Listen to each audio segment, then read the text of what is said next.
આગળ વાત વડોદરાની ગુજરાતે ભાજપે સમરસતા અભિયાનની રૂપરેખા જાહેર કરી છે, ત્યારે બીજી તરફ વડોદરાની માંજલપુર પેટા ચૂંટણી દરમિયાન ભાજપ અને કોંગ્રેસ વચ્ચે સર્જાયેલા વિવાદને લઈને ભાજપના મુખ્ય પ્રવક્તા ડોક્ટર અનિલ પટેલે કોંગ્રેસ પર આકરા પ્રહારો કર્યા।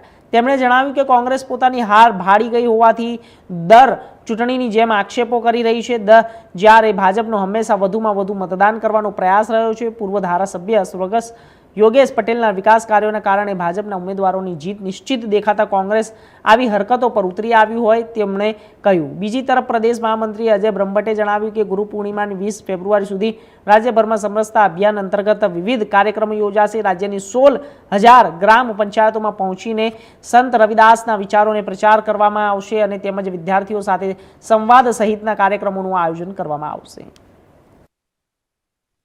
જો કોંગ્રેસ માંજલપુરના પેટા ઇલેક્શનમાં પોતાની હાર ભાળી ગયું છે, એટલે પરંપરાગત રીતે જે રીતે કોંગ્રેસ દરેક ચૂંટણીઓમાં બિનપાયાદાર, મનગઢત અને તથ્યવિહીન આક્ષેપો કરતી હોય છે, એ જ રીતે આક્ષેપો કરી રહી છે।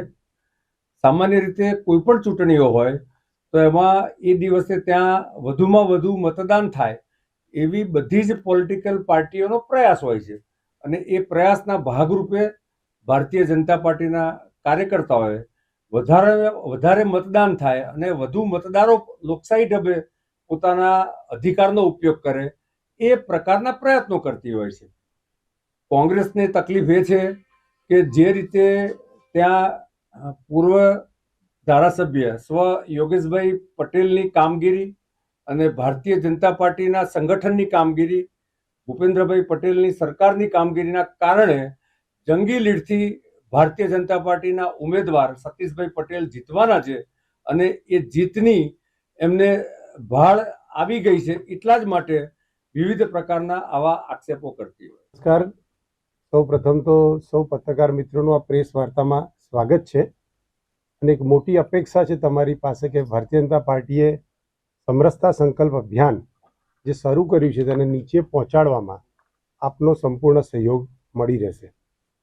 સંત શિરોમણી મહાત્મા શ્રી રવિદાસ મહારાજ એમની 650મી જન્મ જયંતિને કેન્દ્રીય ભારતીય જનતા પાર્ટીએ ઉજવવાનું નક્કી કર્યું છે। ગુરુ પૂર્ણિમાથી લઈ અને 20 ફેબ્રુઆરી એમના પ્રાગટ્ય દિન 2027 સુધી સદર કાર્યક્રમ 6 મહિના સુધી વિવિધ ચરણોમાં ચાલવાનો છે।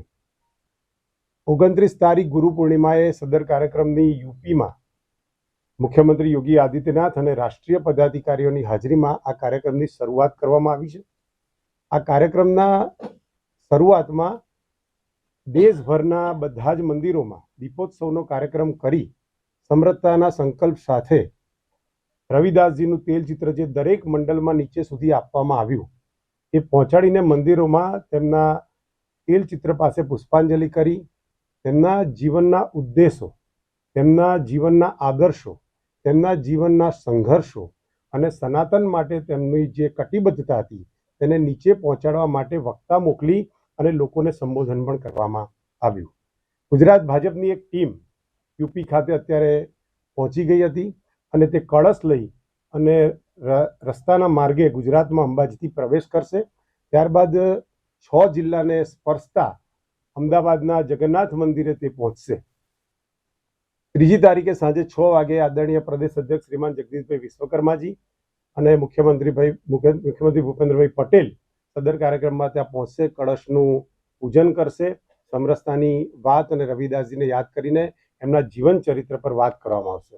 ત્યારબાદ દરેક જિલ્લામાં કળશ બનાવી અને મોકલવામાં આવશે અને બીજા ચરણમાં દરેક ગામ સુધી એટલે કે ગુજરાત રાજ્યમાં 16,000 ગ્રામ પંચાયત સુધી આ કળશ મોકલી એને ગામમાં કળશને ફેરવવામાં આવશે। રવિદાસજીની પત્રિકાનું વિતરણ કરવામાં આવશે। ગુરુ પરંપરામાં જે રીતે એમણે તે સમયમાં કામ કર્યું એની દરેક પ્રકારની વાતો કરવામાં આવશે। એમણે કયા કયા મુગલ સમયમાં સંઘર્ષમાં સનાતનની વાતો, સમરસતાની વાતો કેવી રીતે મૂકી એની ક્વિઝ પણ તૈયાર કરી અને બાળકો વચ્ચે જઈને કરવામાં આવશે। છાત્ર સંવાદ કરવામાં આવશે અને સંતોનો સંપર્ક પણ સદર અભિયાનમાં વિવિધ સ્તરે કરવામાં આવશે। આના માટે